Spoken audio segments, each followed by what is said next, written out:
Adeline, this is on to Budapest. This is team number a lot for you. Yeah. What's your immediate reaction? I'm excited. You know, it's an honor to be on a world team, and Terry Steiner always says that you don't get these opportunities very often, and the fact that I've had, what is this, 8 chances now, has been amazing. Not many athletes get the opportunity to go out there and be at the top of their game for this long, and it just feels like a privilege to still feel healthy, still feel motivated, and I feel all those things right now. So I'm excited and ready and looking forward to Budapest. You came into Austin, you talked about all these different things that happened in your life. Yeah.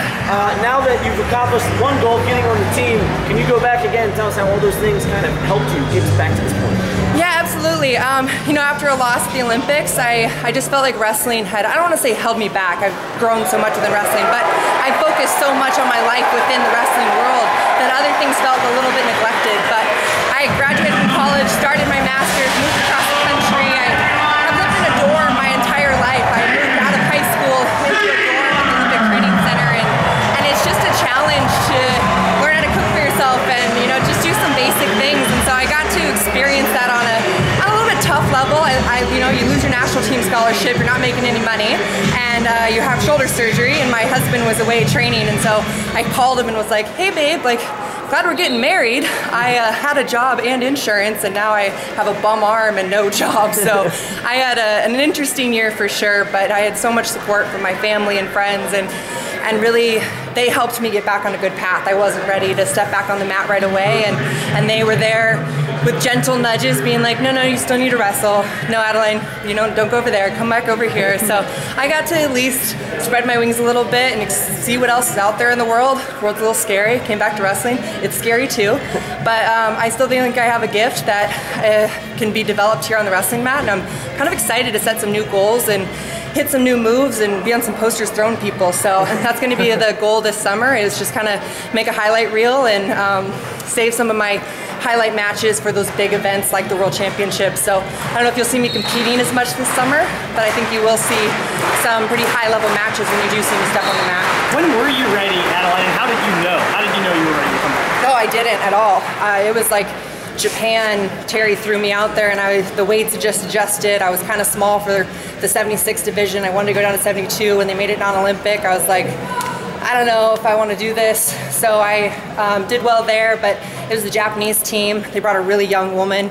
I teched her right away, but at the same time, you never know with Japan, you know. I didn't know she's 14. I don't know if that's really their, you know, their 8th or 9th string girl, or if she's the next world champion. So it was a tough base to kind of judge. Then went on and had some really tests. Wrestling has a way of testing you in all the levels, and I think anyone who's been in the sport more than a few tournaments knows that they will find whether it's pain or mental struggle.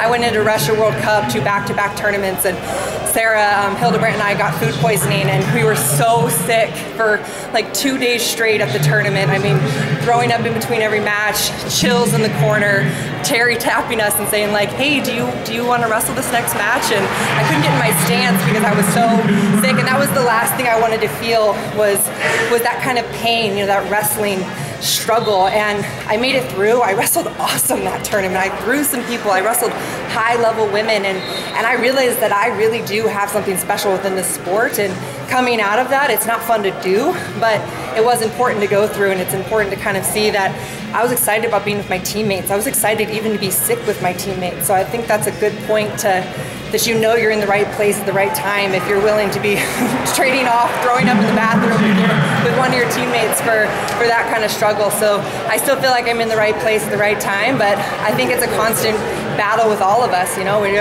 It's tough to support your own life outside and kind of build those goals when you have so much focus on one thing, and I'm just trying to find a little bit more balance in all of them. Coming through those trials, is there a part of you mentally or physically that feels better or better for the experience? You know, it's always tough. A little girl asked me, she was like, did you learn something from your loss at the Olympics? And I was, you know, bitter, and I was like, no, not really. Losses happen, and they just are, it's a bummer that, you know, like I went 2.5 years undefeated, and